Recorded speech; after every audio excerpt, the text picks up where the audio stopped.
Hello everyone, welcome again to my YouTube channel. कैसे हैं आप सब? I hope you all doing really good. और रिएक्शन करने वाली हूँ अभी मैं कुंभ मेला 2025। देखते हैं कि कैसी वीडियोस हैं। इसमें नागा साधु लिखा हुआ है, बाकी चीज़ें हिंदी में लिखी हुई हैं और मुझे हिंदी समझ में नहीं आती। तो जल्दी से वीडियो को अप्लाई करते हैं और चेक करते हैं कि क्या इस वीडियो में महाकुंभ चल रहा है। आप में से कोई कौन कौन गया है ज़रूर मुझे बताना, क्योंकि जो मतलब काफ़ी लोग गए होंगे साधुस के अलावा भी, ज़रूरी नहीं है कि सिर्फ साधुस जाएं।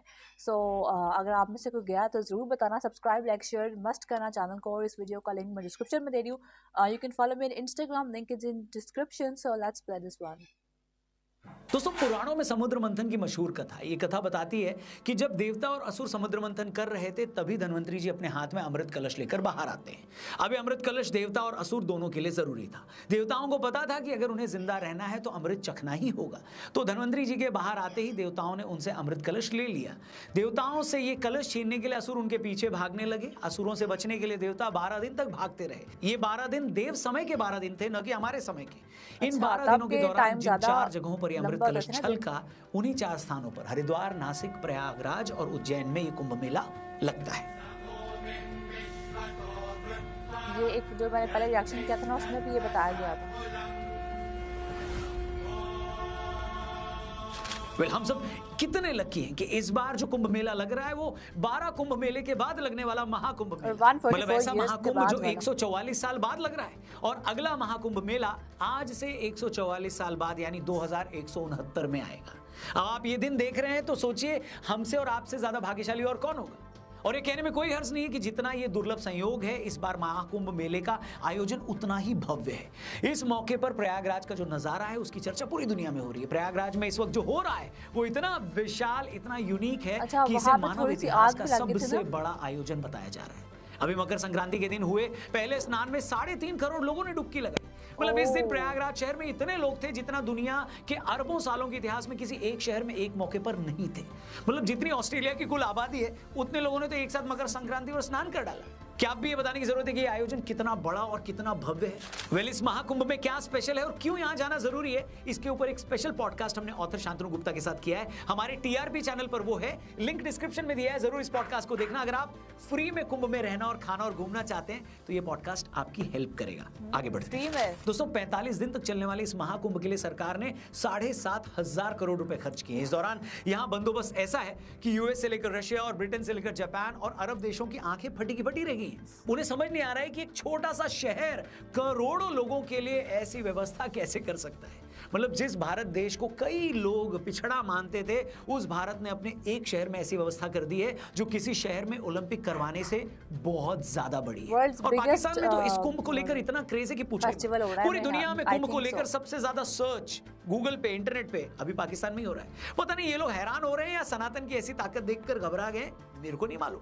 बाकी इस बार के महाकुंभ मेले में स्केल का आप इसी से अंदाजा लगाइए कि जिस जगह टेंट सिटी बनाई गई है, सिर्फ उसकी सिक्योरिटी के लिए 50,000 पुलिस वाले लगे। इस टेंट सिटी में 1.5 लाख टेंट लगे जिनमें टॉयलेट की भी व्यवस्था है। मेले वाली जगह में 4.5 लाख बिजली के कनेक्शन दिए गए हैं। ये इतनी बिजली है कि एक शहर में 1 लाख अपार्टमेंट को पूरे 1 महीने तक मुफ्त बिजली मिल सकती है।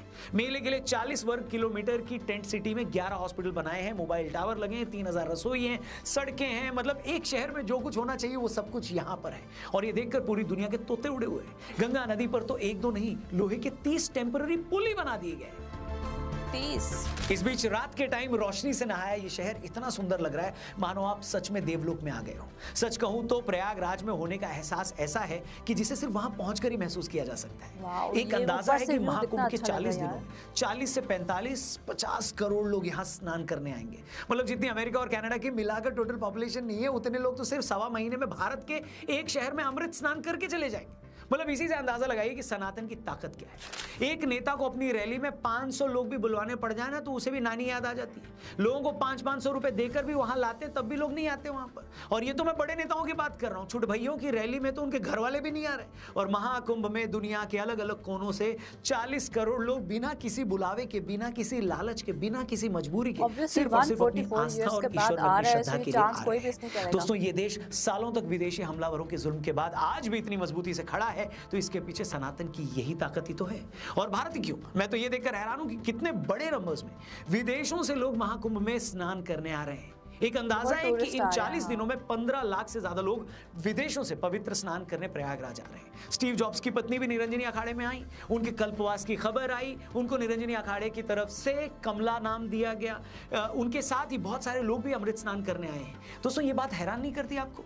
एक तरफ भारत में हमारे ज्यादातर सेलिब्रिटीज को पब्लिकली तिलक लगाने या हिंदू धर्म से जुड़ा रीति रिवाज निभाने में भी हिचक होती है, और दूसरी तरफ 21वीं सदी के सबसे बड़े जीनियस की वाइफ अमेरिका में अपनी सारी लग्जरी और ऐशो आराम छोड़कर सिर्फ साधना और तपस्या करने भारत आती है, और वो भी 1-2 दिन के लिए नहीं, कोई रस्म अदायगी के लिए नहीं, बल्कि पूरे 17 दिनों के लिए। और स्टीव जॉब्स की वाइफ अकेली नहीं है। अगर आप इन दिनों कोई भी टीवी चैनल लगा लें, यूट्यूब पर कुंभ से जुड़ी कोई खबर सर्च कर लें, तो आप ये देखकर हैरान हो जाएंगे कि यार इतने सारे फॉरेनर्स प्रयागराज में डुबकी लगाने आए हैं। स्टीव जॉब्स की वाइफ की तरह जापान की एक बहुत ही बड़ी स्पिरिचुअल लीडर हैं योग माया केइको, वो भी स्नान के लिए प्रयागराज आई हैं। वो इससे पहले भी कुंभ में समाधि ले चुकी हैं, जहां पर उन्होंने 4 दिनों तक बिना कुछ खाए पिए ध्यान किया था। आपको ये जानकर हैरानी होगी कि योग माया केइको अकेली विदेशी महिला महामंडलेश्वर हैं। खुद मोदी जी भी उनकी तारीफ कर चुके हैं।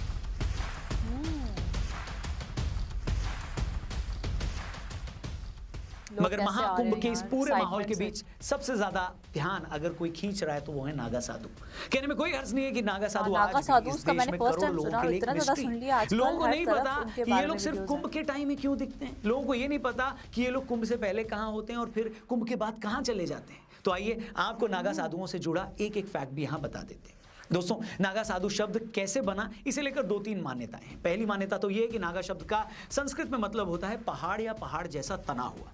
नागा साधु चूंकि सनातन की रक्षा के लिए पहाड़ जैसे तने रहे हैं, वो पहाड़ की तरह मजबूत और अपने व्यवहार में पहाड़ की तरह स्थिर होते हैं, तो उसी गुण से नागा साधु शब्द बना है। इसके अलावा कछारी भाषा में नागा का मतलब होता है युवा सैनिक। आपको बता दें नागा साधु बहुत बड़े लड़ाके यानी वॉरियर भी होते हैं। कहते हैं जब आदि शंकराचार्य जी ने मठों की स्थापना की तो मठों की रक्षा के लिए नागा साधुओं की टोली बनाई।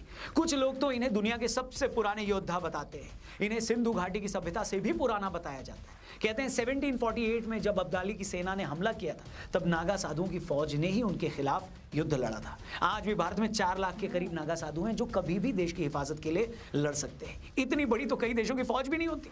भारत में 13 अखाड़े हैं दोस्तों, जहां जाकर 18 साल से ऊपर का कोई भी शख्स नागा साधु बन सकता है, मगर उसे 6 महीने की कठिन तपस्या और परीक्षा देनी पड़ती है। वो अपने तन पर सिर्फ गेरुआ वस्त्र ही धारण कर सकते हैं, अपने शरीर पर वो भस्म रगड़ते हैं, लगाते हैं। भस्म इस बात का प्रतीक होता है कि हमने भी इस राख की तरह खुद को खत्म कर लिया है, हमने मृत्यु को जीत लिया है। एक नागा साधु सिर्फ भिक्षा मांगकर ही भोजन प्राप्त कर सकता है। एक दिन में भी वो सिर्फ 7 जगहों से भिक्षा मांग सकता है। अगर 7 जगह भिक्षा मांगने पर भी उसे भोजन न मिले तो उन्हें भूखा ही सोना पड़ता है। आपने एक चीज नोट की होगी दोस्तों कि प्रयागराज जहां गंगा जी के किनारे इस वक्त इतनी भीषण ठंड है, वहीं ये नागा साधु बिना किसी वस्त्र के बड़े आराम से अपनी मस्ती में रहते हैं। दरअसल सालों की साधना के बाद ये खुद को ऐसा बना लेते हैं कि किसी भी तरह के मौसम का इन पर कोई असर नहीं पड़ता। ये इस हद तक शरीर को जीत लेते हैं कि अपने शरीर के साथ कुछ भी कर सकते हैं। आप और हम अगर कुछ सेकंड के लिए भी हाथ लगातार ऊपर उठाकर रखें तो शायद थक जाएं, मगर कई ऐसे नागा साधु हैं जो हठ योग से कई सालों से अपना एक हाथ ऊपर उठाकर तपस्या कर रहे हैं। अब लोग ये भी सवाल पूछते हैं कि नागा साधु अक्सर कुंभ पर ही क्यों दिखते हैं, इससे पहले और बाद में कहां चले जाते हैं। तो इसका सीधा सा जवाब ये है कि ये लोग बहुत ही कठोर तप करते हैं, हमेशा साधना में लीन रहते हैं। इसके लिए अक्सर पहाड़ों में भी वीरान जगह पर चले जाते हैं जहां इनकी तपस्या में किसी तरह की रुकावट ना हो। लेकिन जैसे ही कुंभ लगता है ये लोग समाज तक अपना संदेश पहुंचाने के लिए वापस आ जाते हैं। आज प्रयागराज में अलग अलग अखाड़ों में जो आप इतने नागा साधु देख रहे हैं, वो सब इसी मकसद से यहाँ आए हैं और कुंभ के समापन पर फिर चले जाएंगे। नागा साधु के साथ इतना रहस्य जुड़ा हुआ है कि अगर मैं यहाँ उनके बारे में आधा घंटा और वर्णन करूं तब भी उनकी शख्सियत इसे समझने के लिए आपको उनके साक्षात दर्शन करने होंगे। अभी इसी महाकुंभ में IIT बॉम्बे से ग्रेजुएट अभय सिंह जी को जब लोगों ने साधु के तौर पर देखा तो हैरान हो गए लोग। बहुत सारे लोगों को ये समझ में नहीं आ रहा है कि भारत के सबसे बड़े संस्थान से पढ़ा आदमी जो बड़ी आसानी से आज कहीं पर करोड़ों का पैकेज पा रहा होता, वो ये सब छोड़कर साधु कैसे बन गया। लेकिन जैसा कि अभय सिंह जी ने खुद बताया कि जब आप सच जानने निकलते हैं तो आपको पता लगता है कि ईश्वर से बड़ा तो कोई सच है ही नहीं। खैर, वीडियो के आखिरी हिस्से में मैं एक बात का जिक्र जरूर करना चाहूंगा। भारत में ऐसे होशियारों की कमी नहीं है दोस्तों, जो हिंदुओं के हर ऐसे धार्मिक आयोजन पर यह सवाल पूछना नहीं भूलते कि इतना खर्चा करने की क्या जरूरत थी, इतने में तो इतने अस्पताल बन जाते। तो जो भी लोग इस कुंभ पर हो रहे खर्चे को लेकर फिक्रमंद है, उनको मैं ये भी बता दूं कि इस महाकुंभ पर अगर सरकार के 7,500 करोड़ रुपए खर्च हो रहे हैं तो उसे सिर्फ 40 दिनों में 25,000 करोड़ से ज्यादा की कमाई भी होगी। इस दौरान अलग अलग लोग 2 से 3 लाख करोड़ रुपए की ट्रांजैक्शन करेंगे, ऐसा बताया जा रहा है। 6 लाख लोगों को रोजगार मिलेगा। जो लोग बाहर से आएंगे सिर्फ उनके होटल और गेस्ट हाउस में रुकने से 40,000 करोड़ का रेवेन्यू जनरेट होगा।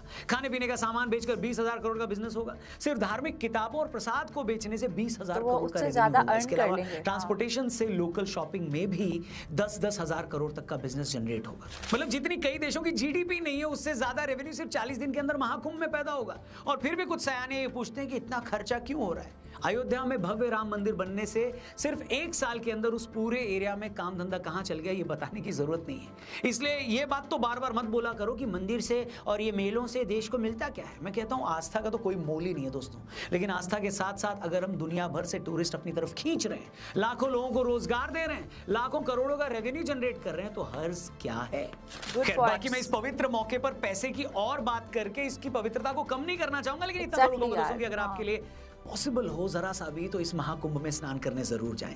एक ऐसा मौका जो आज से 144 साल पहले आया था और 1 महीने के बाद फिर 144 साल बाद आएगा, उसे मिस नहीं कर सकते आप और हम बहुत भाग्यशाली हैं कि हम ऐसे वक्त में जी रहे हैं जब हमें ये दिन देखने को मिल रहा है। तो इस मौके को बिल्कुल मत गंवाइए। इनफैक्ट कैसे कई लोग फ्री में महाकुंभ में रह सकते हैं, खाना खा सकते हैं और वहां घूम सकते हैं, इस सुविधा का लाभ कैसे उठा सकते हैं, इसके ऊपर एक अमेजिंग पॉडकास्ट आपको देखना बनता है।